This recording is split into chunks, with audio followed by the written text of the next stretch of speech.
Well, hello, creatives, community, and kind folks. Welcome to the channel RPG with DBJ. I am your dreaded DM, DBJ. Thank you very much for joining me. Before we get into my little preamble, I just want to give a shout out to hell everybody who's not me. The channel growing, the individuals who take part in the show live at hella early. You know who you are.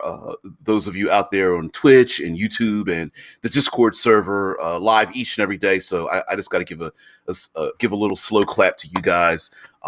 Couldn't do it without you. And I mean that literally, because I would be talking to myself at 6 o'clock in the morning my time, and hella early, much earlier than that for many of you here stateside and those above and below me in the Americas. And so everyone else around the world, of course, in the morning, noon, night, late evening. Thank you. All right. So for those who do not know about the channel, we take a subject, we talk about it all week long, and then each day we subdivide that subject. So we are talking about random encounters. And of course, today is one of my specialties, is one of my babies. We're going to be talking about the third pillar of exploration, where the first and second pillar correspond to combat and social interactions as concerns tabletop RPGs. But I have to give out a little summary of what we did previous to this week, because I think there's some unsung heroes when it comes to the randomizer, random encounter thing that we didn't mention, but it's just worth noting. So for those who don't know, random encounters in classically in tabletop role-playing games are basically tables that give us, they can be as simple as giving us a list of creatures that might stumble upon the party during their explorations into dungeons, all the way into things like plot points and motivations for enemies. But even in with those randomizers, we've had the classic random treasure charts and random weather events, which we might be talking about today. No, I guarantee we'll be talking about today. But sometimes there's even randomizers that, while hyper specific, are really cool to implement things. Like, for example, um, random random monster traits, or random minions for a big bad that might wander in, or help them achieve their particular goals and such. So, even random spell effects that might be launching at the party for standing in a place of pure chaos, or a place like Planescape or something, which we'll be talking about a bit about today, or Spelljammer or something of that nature. So, while much like using any spice for a meal, um, you may not be exposed to a particular spice and therefore not have the palate for it. But also, even if you are familiar with certain spices, too much or too little could ruin a meal. Too little, it's bland; too much, and you've ruined it. And the same goes for random encounter tables, right? Where neither it is neither practical to only use random tables to create an adventure in a dungeon all the time, um, uh, or never using them. I think it is just another tool in a toolkit. And maybe you've never used saffron to cook with, like myself, but you may have had a meal recently, like myself, cooked by someone, and you go, "Oh, that's different. Okay, maybe I might," you know.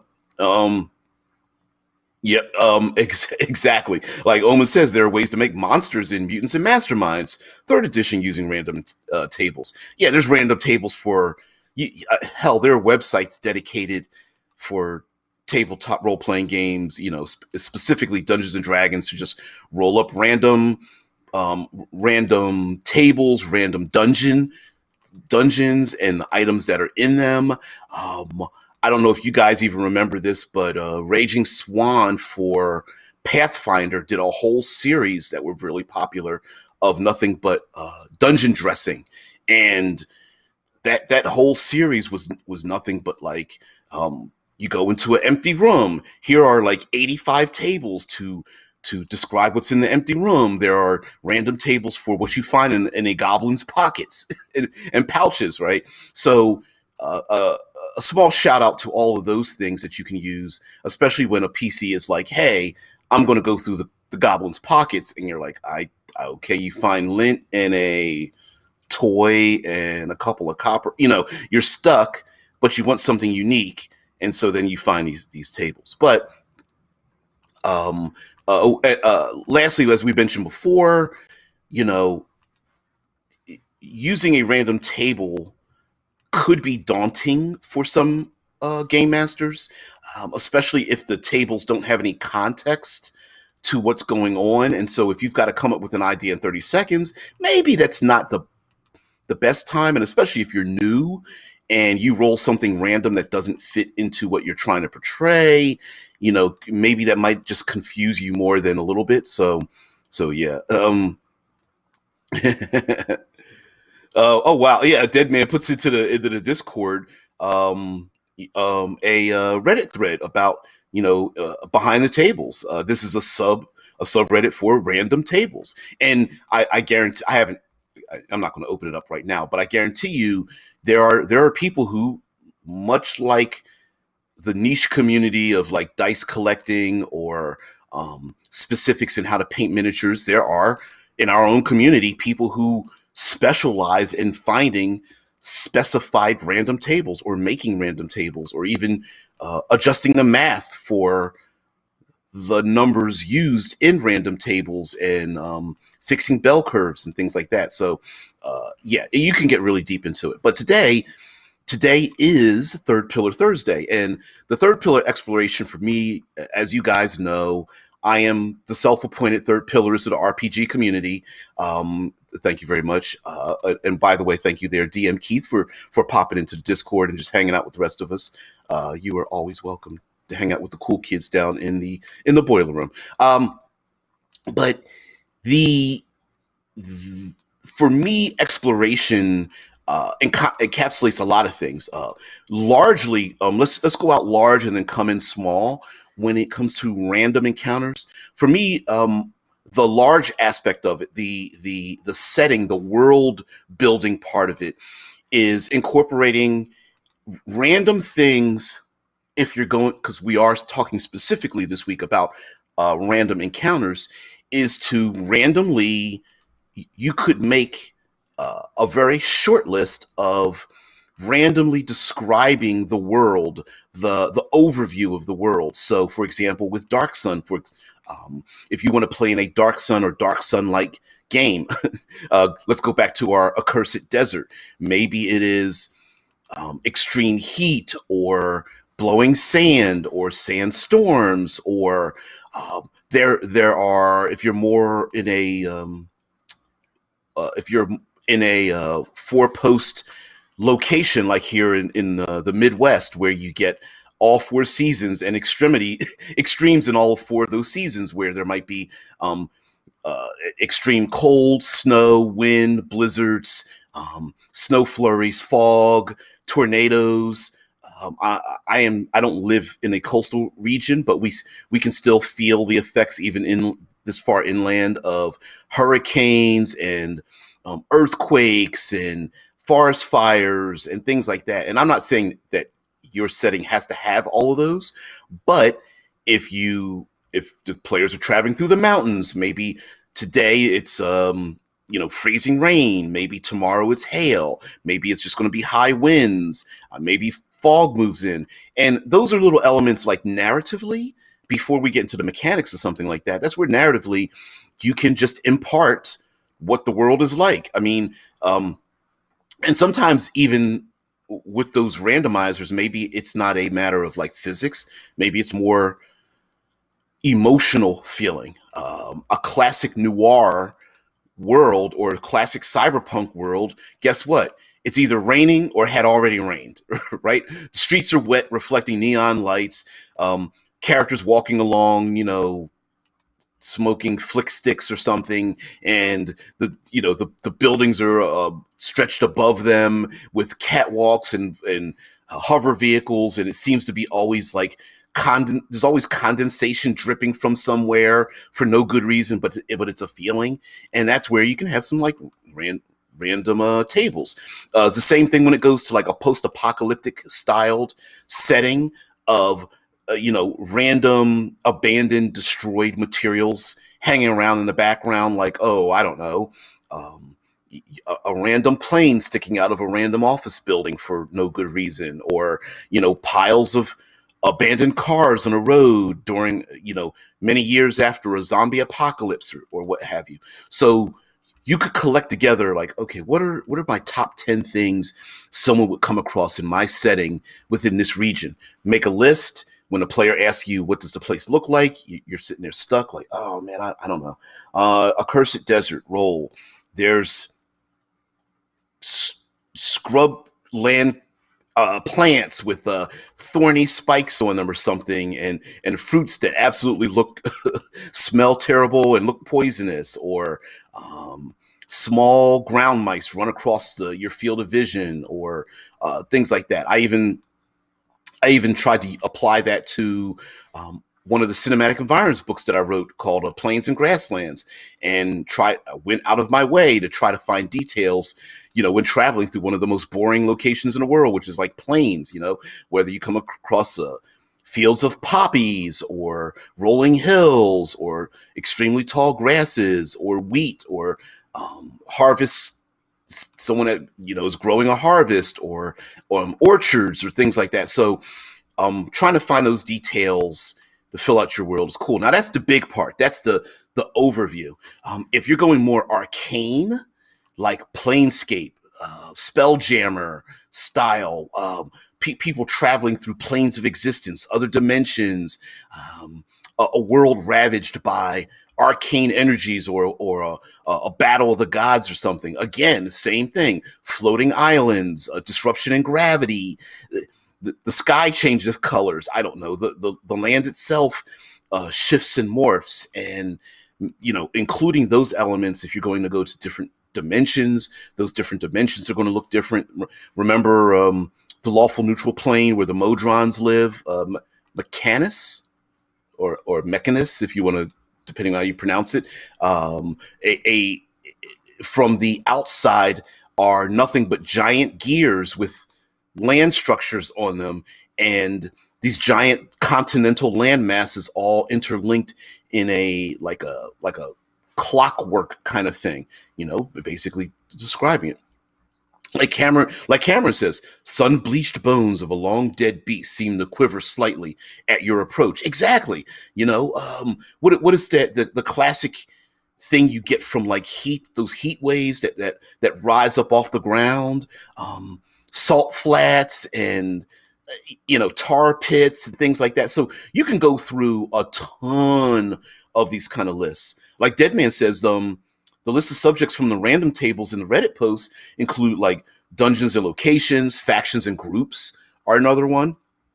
When you're stuck with your random city that the PCs stop in, and you're not even sure what kind of factions or groups are here, and describing that. What is it? Food's a big one that I get completely stuck on when someone asks me something random like, "Oh, we're going to go to the tavern. I'm going to order food. What do they have to eat?"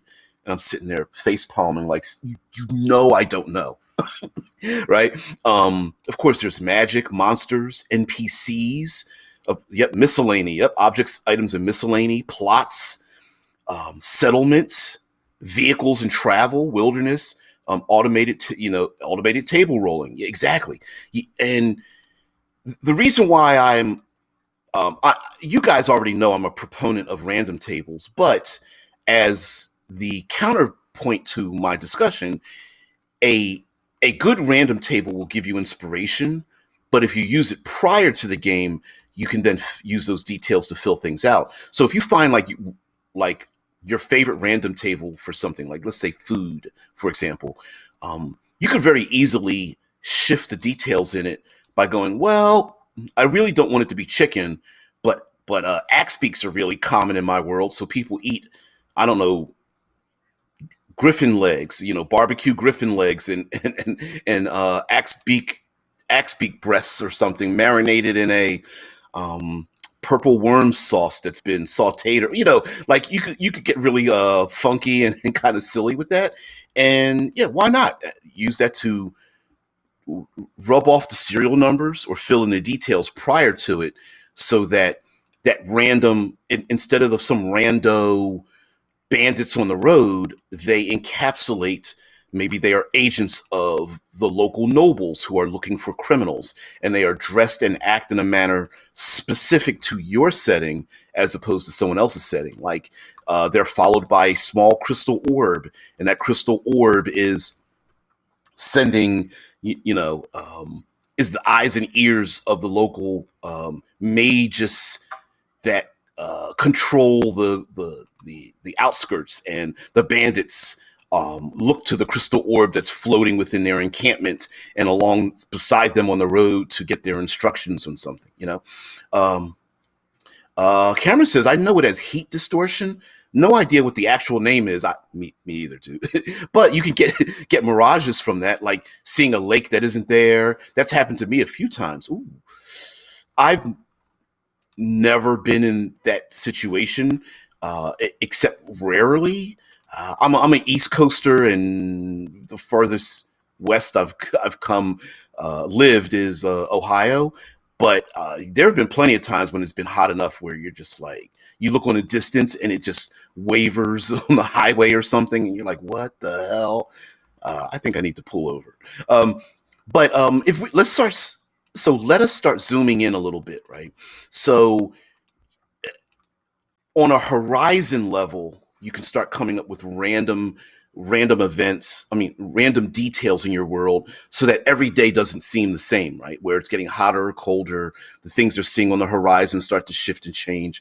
And the reason why you want to do this, of course, is A, it breaks the monotony, and B, that you do want your world to keep shifting and changing as if it's alive. And one of the best ways to do that is to change some of the physical elements of it, to include things like, oh, on the horizon, the local harvest is doing their annual burn, right?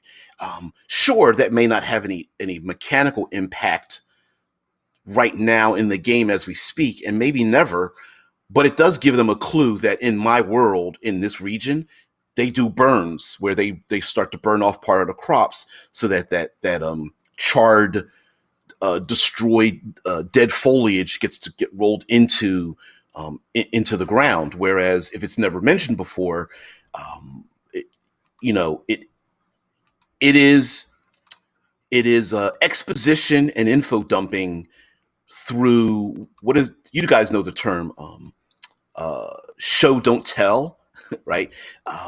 Or a picture's worth 1,000 words. Well, sometimes the ironic thing is, sometimes or many times we don't have a picture, we have to use our voice. So technically we are telling, but you want to tell through creating an image in people's minds, and forming that image in their minds allows us to basically info dump on our players when we have a very intricate setting, but we really don't, or no one's interested in reading your 60-page wiki about your world creating, right? So you do that through dropping hints and elements in the background. So as we start to narrow in on this third pillar Thursday, when we narrow in, the things that the players are able to interact with, the toys they get to play with, right? All the things they see and hear and touch and feel, the people that they come across. This is where you can use randomized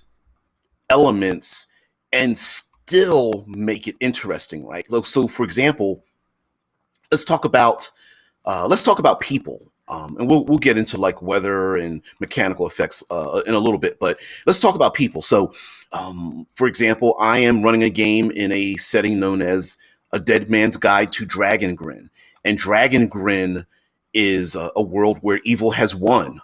The dismembered lord has won the war, a war known as Lightfall, where the forces of good have lost and the dismembered lord has taken over.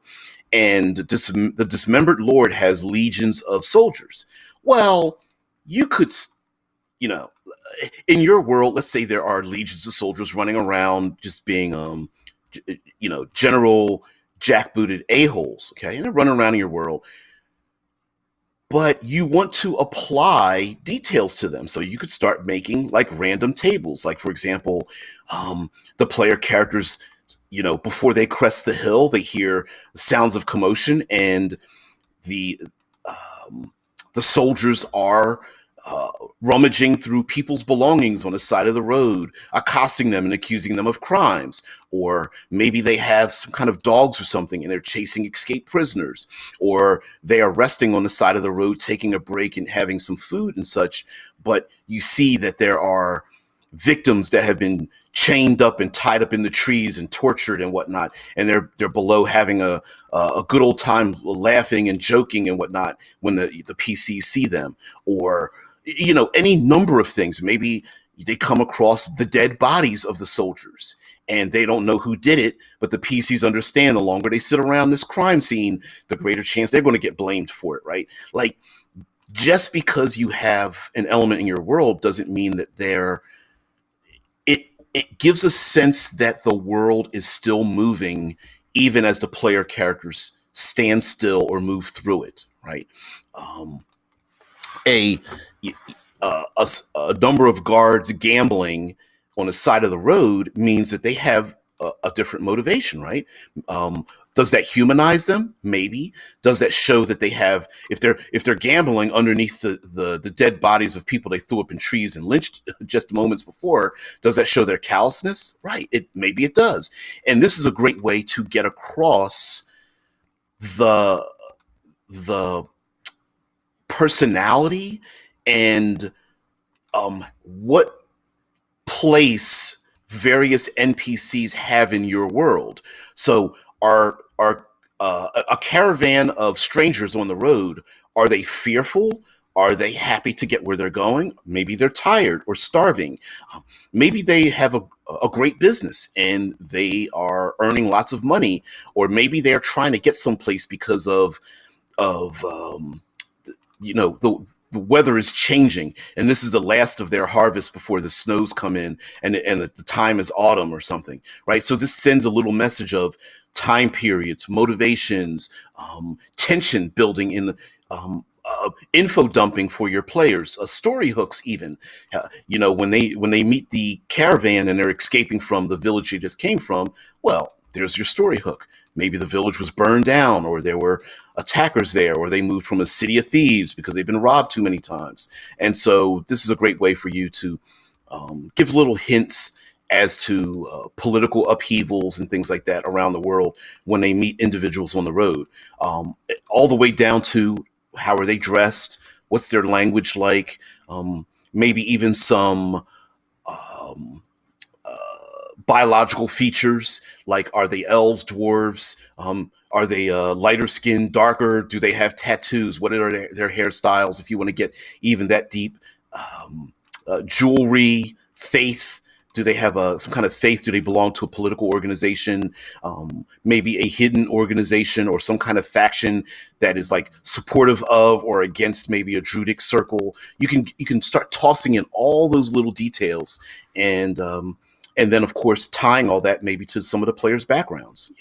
They're from the same community, or they speak the same language, or they use the same kind of slang and whatnot. The other mechanical things I love to use in third pillar talk are using the weather itself or the environment itself to have a mechanical effect. When fog rolls in, it you can foreshadow the when you start describing the weather, it becomes a narrative event that you can then pull in that thread, and you've already foreshadowed that, well, that heavy fog rolls in, and guess what? It's either light obscurement or heavy obscurement in 5th edition Dungeons and Dragons. And so if you want to use that to complicate the impending fight the PCs are going to have with those bandits or those soldiers, now you have that element to use if you want to. The same goes for like torrential rain and mudslides and floods and forest fires, earthquakes, hurricanes and tornadoes. Um, Heck, even extreme winds or heat or cold, blizzards, all those kind of things you can throw into the game, have it impact the PCs. And again, it can be used as a tension timer. Your um, Eldritch Sniper and Elven Arcane Archer might have a difficult time in thick fog or a blizzard or something, right? Or heavy smoke from the forest fires that keep spreading, or the heavy burn that the from the harvest because they're flipping the crops and they're burning off. But there's heavy smoke and fire and things. It's hard to breathe in this particular region. Maybe the PCs are like, you know what? I don't want to stay around here. And heck, my character's getting disadvantaged every time I got to fire something off. So maybe we need to go someplace else. And again, this is a way for the world to keep. If the players don't move, it's a way for you to move the world into the players. As the villagers are saying, "Hey, I'm going to sow my last crop before the heavy snows come in." Maybe that heavy snow should have an effect on the player characters, dropping temperatures. That kind of thing. So now we can start to move in even more deeper, and this is where I think we could have the most fun. So I figured we start the first half of the show with like just little random details, but I think one of the best things to use for random encounters when it comes to like the third pillar of exploration, I love a good chase. So let's break down a chase system of sorts. You can find in Dungeons and Dragons and Pathfinder and many other games chase systems, but the generality of a chase system, and please follow me on this, because thinking about a chase system and how to adjudicate a chase, I'm going to come at it from a different direction. Okay. Have you guys ever been to an amusement park where you sit inside of you're inside of a small cart of sorts, or you are there with a number of individuals and you either you remain still or you are in a cart that moves through a chicane of different things that you come upon? A chase is very much like that, where essentially, although on paper and visually we'll see Assassin's Creed and they run across and they're doing free running and parkour across rooftops, or there's a chase scene on horses and they're riding through the wilderness, or there's a chase scene through city streets in a bazaar with a marketplace or something. Essentially, what's happening is you are placing a series of encounters, and you are, as the individuals, your PCs are moving through the world, you are replacing one environment with another environment.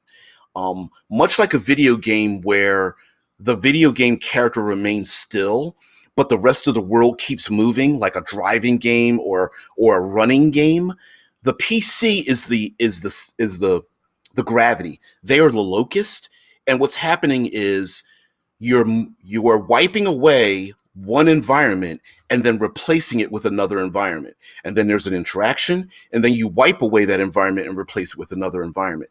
And that, despite the fact that the PCs are moving, essentially they are, air quotes, remaining still. All you're doing is just going, you're taking one image of them in a place, remove that place, and then add another one. So a chase scene in many ways is like a dungeon crawl.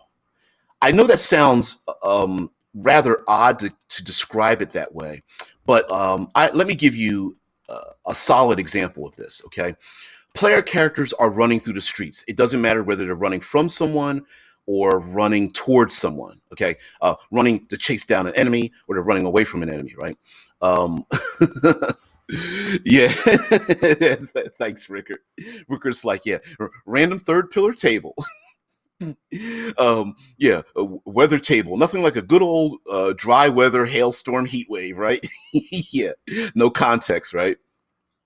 Oh yeah, and Deadman says, yeah, for Cameron, it's called heat distortion or heat waves, where it's so hot you can actually see it rot. Now, in our present day, especially if you are out in the far west, you'll see the heat beat down on like roads, and you'll see the heat waves come off of road surfaces, which I've seen before.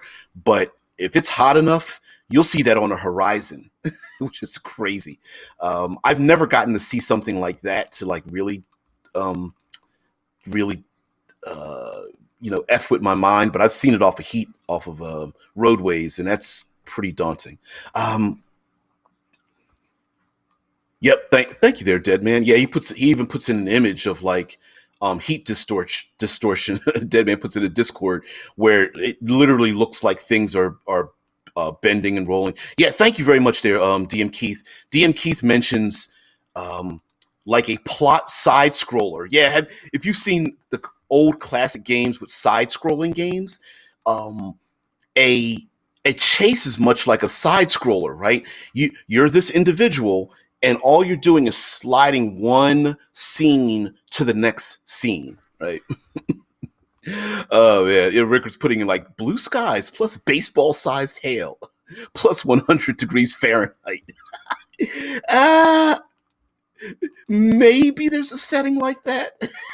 Yeah, I didn't even bring up volcanoes. That might be a possibility, but um a good chase, you can create or you can find random encounters where, let's say, there's an urban setting with a good chase, right? Or there is there's random people in the streets. There's a marketplace where you have to knock over the food cart. Maybe there are um, rich rich debutantes and the avant-garde who are pissed off that you ragamuffins are knocking them aside as you're going through your chase. Heavy crowds count as a heavy crowds that are pushed shoulder to shoulder count as an environmental effect. Guards moving through that same place that have nothing to do with the chase, but you are disrupting their local coffee and meal, might be something that adds to the chase. All those kind of things. Knocking something over that makes a bunch of like small animals run around, like chickens or whatever. It's that kind of stuff. Knocking something down that makes the environment slippery or dangerous, like oil or ball bearings or fruit falling off of that prototypical fruit stand. Rickard, he's so silly. Rickard's like, yeah, yes, the classic monsoon fire spewing volcano blizzard, right?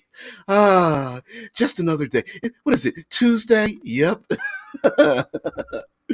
Yeah, Tesla and Dead Man posting in the Discord like the images, the actual photographs and images of like mirages on the horizon, and how the heat wave and heat distortion can cause images to be there that really aren't there, to make it look like an optical illusion where it's really just a flat plane, but you're getting this where like the color and images start to flip and shift and change, much like a prism.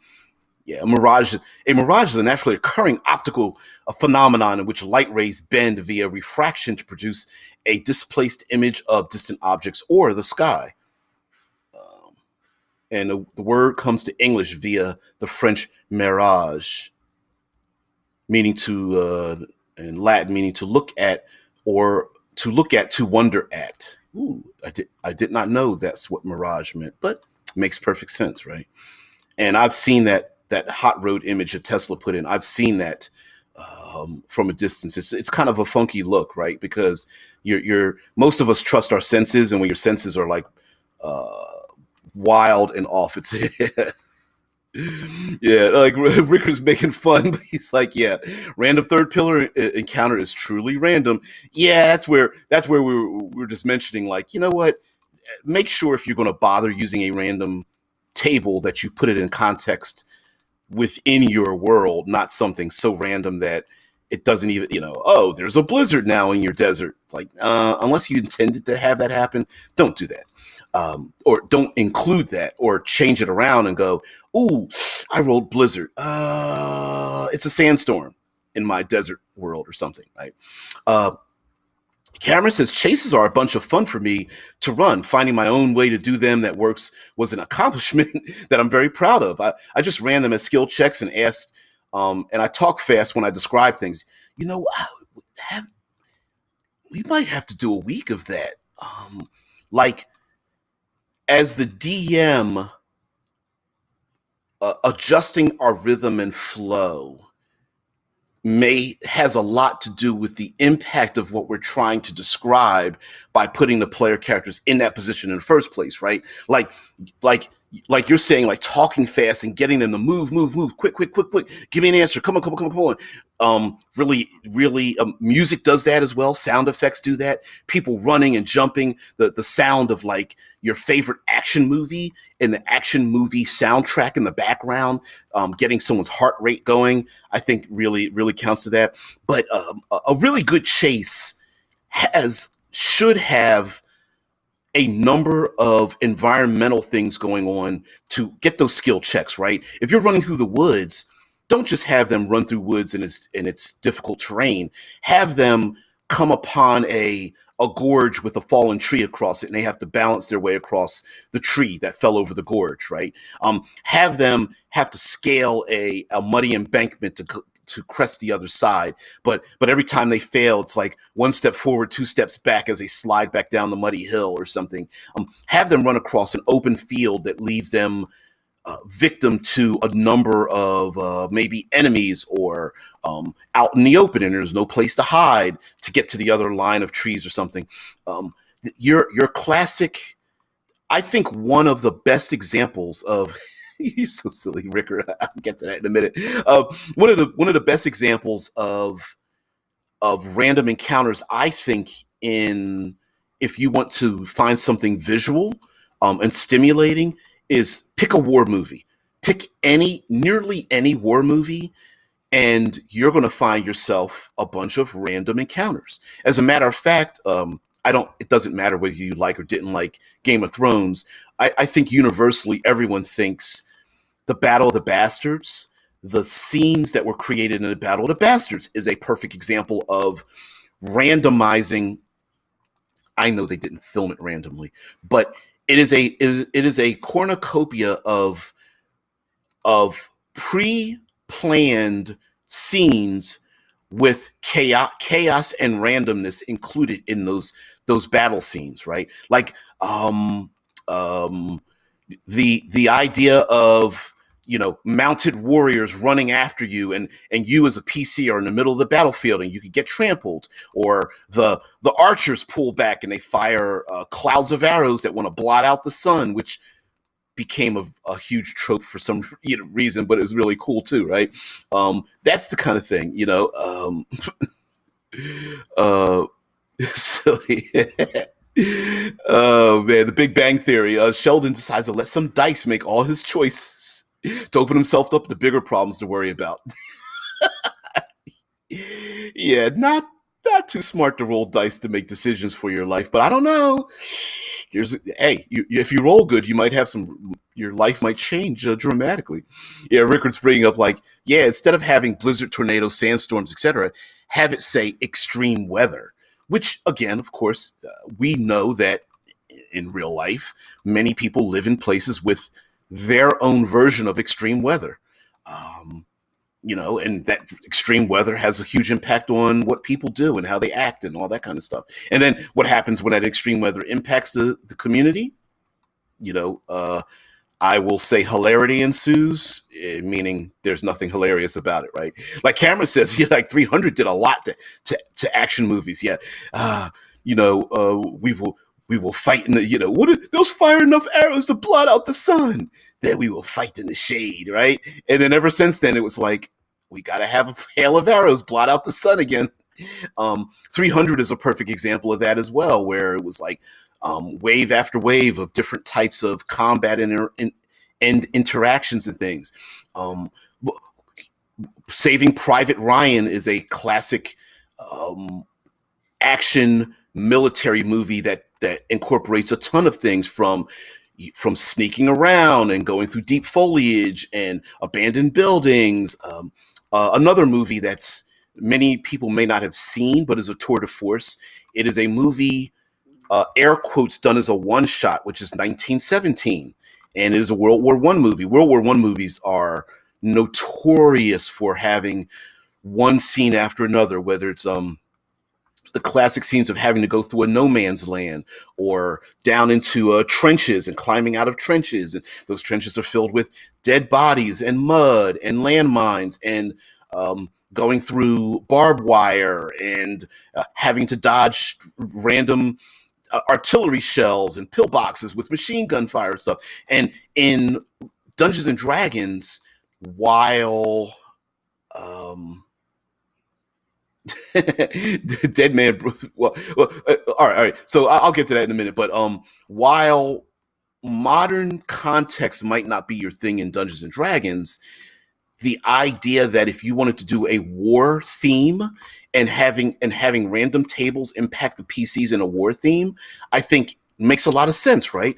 Randomly, there are boom, cavalry is running towards you. You're going to need to make an acrobatics check to dodge out of the way or get trampled. Or the land is slick with so much blood, it's muddy, and you're like knee deep in mud and filth and organs and things like that. D- Difficult terrain could be trying to walk and stand on top of dead bodies and organs and whatnot. Heck, some soldier is blind, waving around their swords or something like that as a random encounter. Allies on your own side screaming in pain, but their screams are leading enemies towards you, but you're trying to be stealthy, hiding. Uh, the typical jumping into the dead bodies and pulling the dead bodies over you, using that as stealth. Like those are could be random things you throw into your world and then use that to as another element. I'll move away from the war theme, but that's just I think that's for me that is the epitome of how do I run a, a campaign that involves something that completely embraces the subject matter, but I don't know what's going to happen next, right?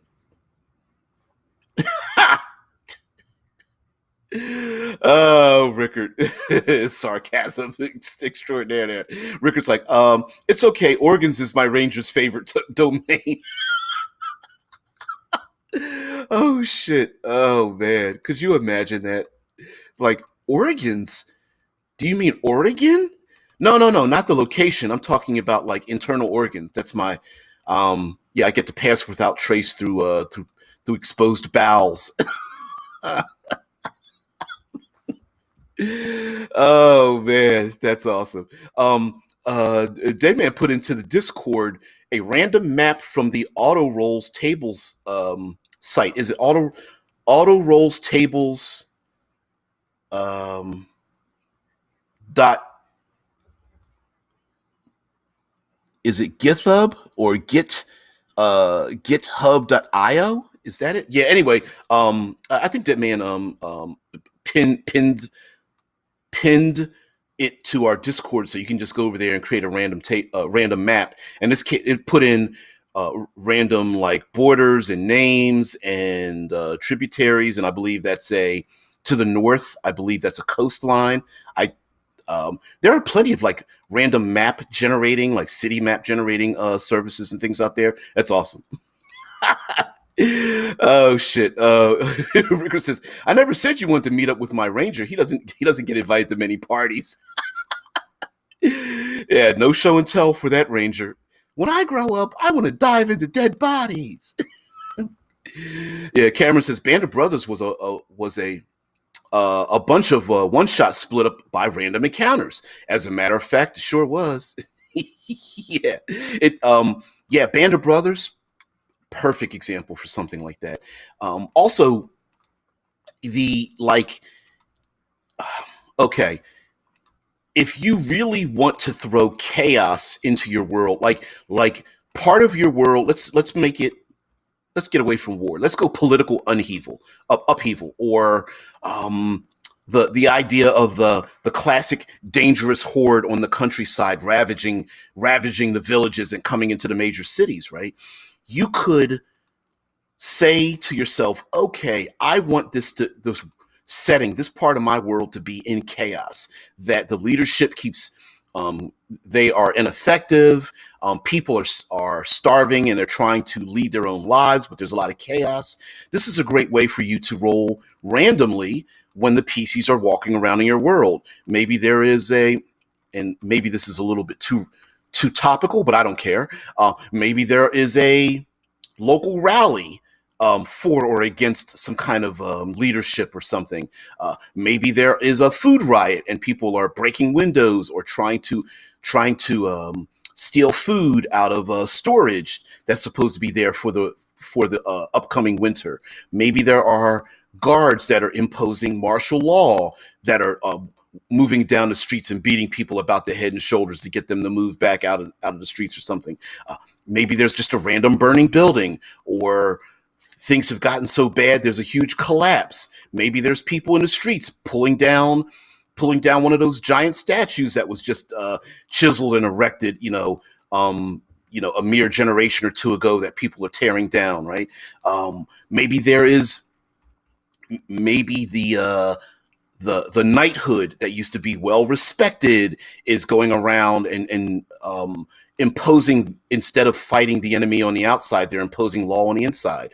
Or maybe those ravaging hordes of monsters that used to be out there in the countryside and you used to be able to go out there and fight them have made their way into the city, a la zombie infestation, right? But this could be anything. This could be monsters, it could be like were creatures, it could be your prototypical goblinoid horde or something. Maybe they've finally gotten into the city and they are running around as rampaging hordes or something. And of course you have yourself your top 6 goblinoid groupings, right? Like you might have warg riders, you could have hunters with dogs or displacer beasts or something. Maybe you have another group of scouts. Maybe you have an armored cavalry or phalanx or something, and you just have a bunch of random ones. And the PCs, you're basically telling the PCs, listen, guys, you need to get out the city. And they're like, no, no, no, we need to get the treasure. Okay, roll the D6, rolled another one, another random encounter, and this group is a bunch of snipers, archers or crossbowmen or something, something like that.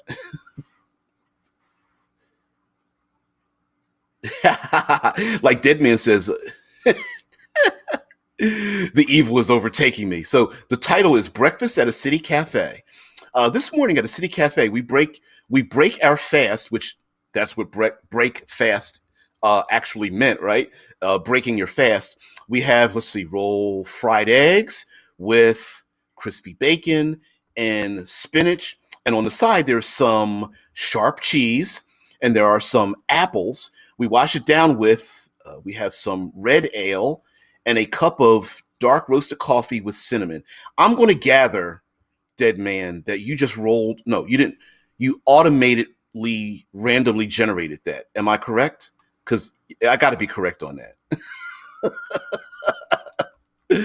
But that's awesome, right? I mean, let me give a shout out. Let me give a little slow clap to that, to correct myself, because when you have a player at your table that says, "Hey, I want to sit down and have breakfast at your local tavern," and you're going, I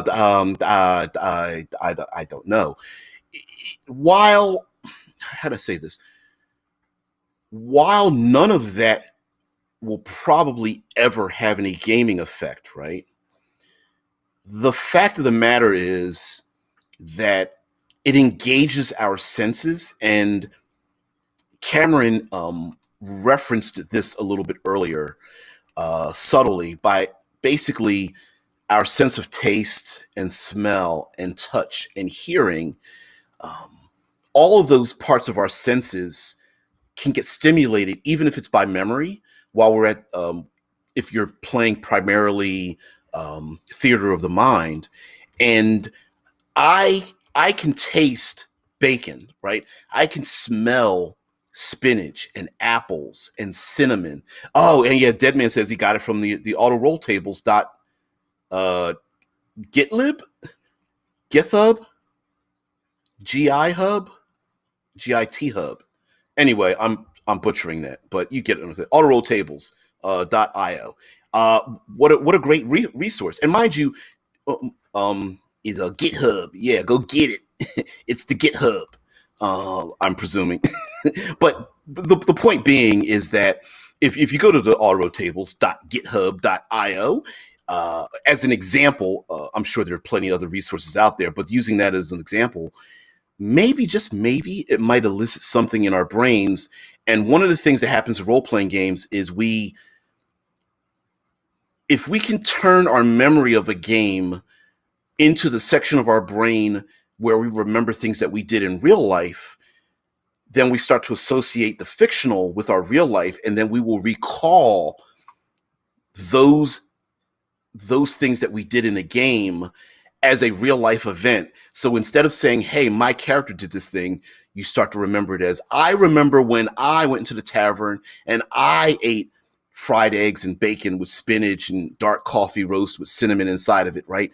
And it starts to like, it goes from the other to ourselves. And I think that's like, that's the epitome of really immersing yourself in role playing. Now, Rickard says, we could do better. What you get for breakfast tells you about the village, the city, and the region. It sure does. If there's bacon, that means that well, they eat a creature in which bacon is formed from that, right? Um, yeah, yeah.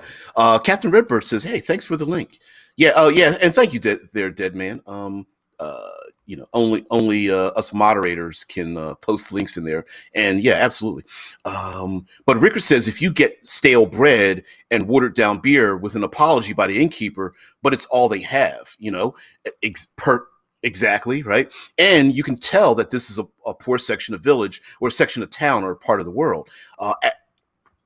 Perfect, perfectly referenced there, Rickard. Meaning, like, if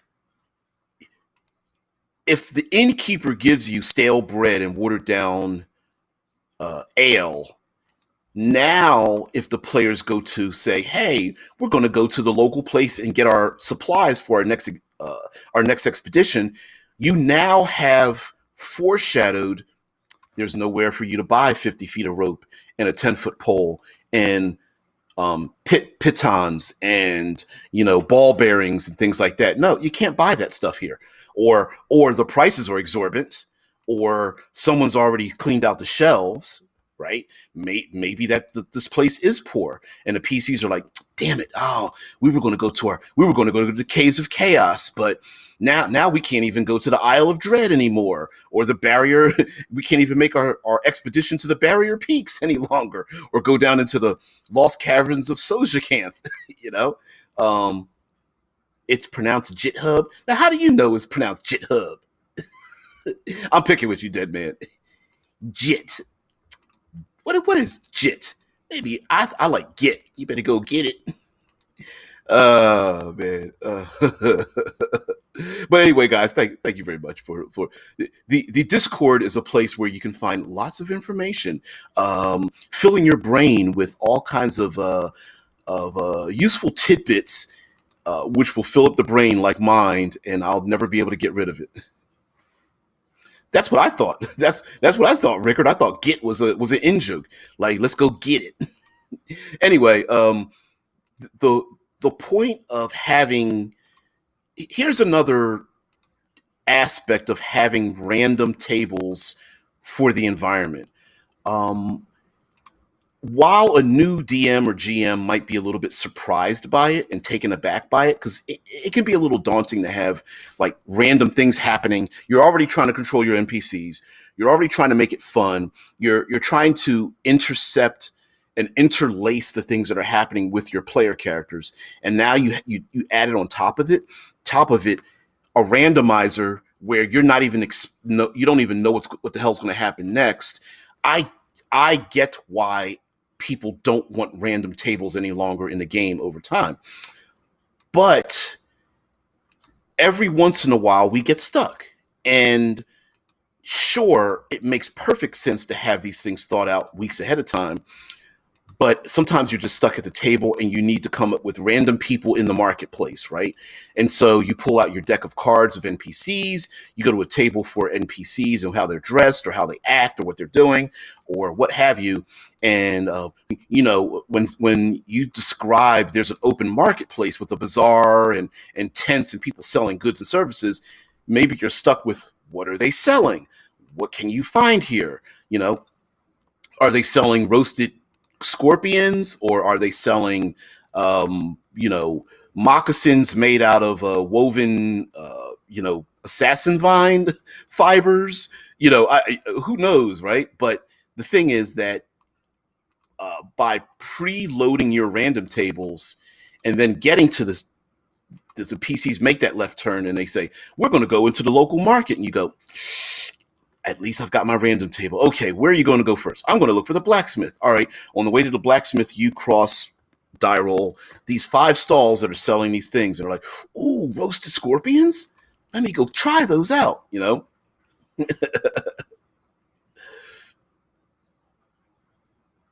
Oh, man. You guys are so silly.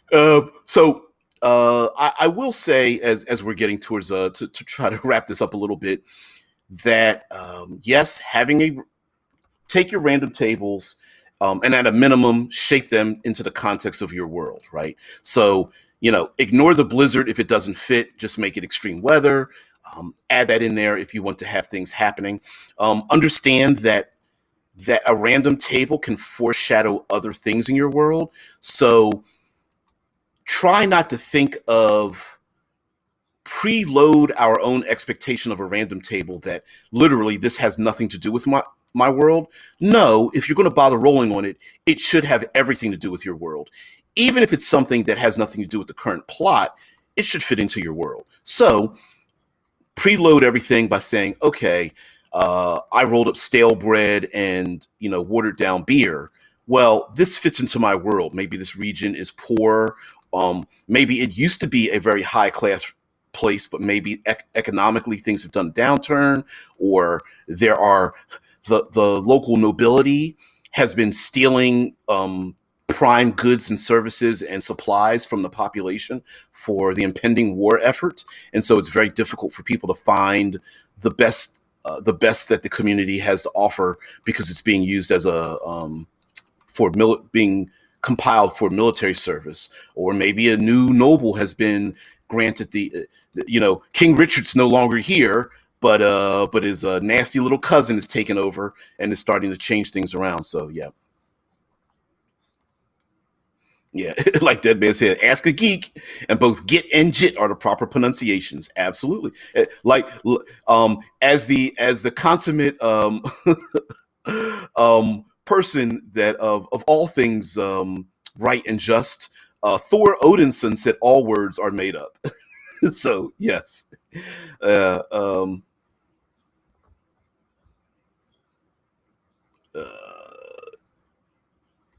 uh, sure, but listen, ain't a word until it was. So yeah, even if you created it, people steal it from you, and the rest of us decide how it's pronounced. Even if you yourself had said, "Damn it, I said it's pronounced this way." Yeah, get you better jit get. Yeah, you better get going. Oh man. Anyway, guys, tomorrow, if you did not know, is Future Friday, and we are we're gearing down the show here. Yeah, tomorrow's Future Friday. We were going to talk about, of course, random encounters when it comes to science fiction, which I already just me bringing up that subject itself. I understand is just going to be the thing that's going to uh, I already see it already circling around in your heads and things like that. But Future Friday is dedicated primarily to uh, futurism and transhumanism and those kind of games. The Altered Carbon the final PDF of the Altered Carbon role playing game has just been released, so I'm going to start going through that. And I had even considered doing little small videos about that game and Eclipse Phase. So doing like going like chapter by chapter, which might be a little easier to do because I've been away from that. But also, guys, again, thank you for your support, for showing up, bothering even to be here. I thank you very much for just supporting me and the things that are happening. Um, just be aware, if you don't know, the only way for the channel to grow is for people to like, share, subscribe, follow, spread the word, that kind of thing. So I'm glad people are finding it. It is a rather unique in the sense that it's extremely long form in a place where short-term scripted content is probably better. So I appreciate all you guys for even bothering to be here in the first place, let alone being part of the show. I will stop into the Discord server. So for those of you that are over on Twitch and YouTube, just be aware that when the show ends, whether it's 5 minutes or 20 minutes or an hour and a half or something, there's an after show in the Discord server. So maybe I should start telling people about that. And lastly, right here, this is going to be our new release it's going to be on Drive-Thru RPG. It's our new release from Critical Hit Publishing, and the cinematic environments are my baby. Like, that's my thing. This one's called Wetlands, and there's going to be two more. Subterranean and Rainforest. Not sure if those are placeholder names. And then we're going to do the compendium of all the natural environments, and then from there move on to more arcane stuff. So I can't wait for that to happen. So far, the layout has been we've been hovering around 90 pages or so for Wetlands, so it's pretty odd. Maybe I might do like a little intro for that because I've got the preliminary layout, but whatever. Anyway, guys, have a great one. I will see you later. Thank you for watching. Bye. Oh man, I just let this roll on and on.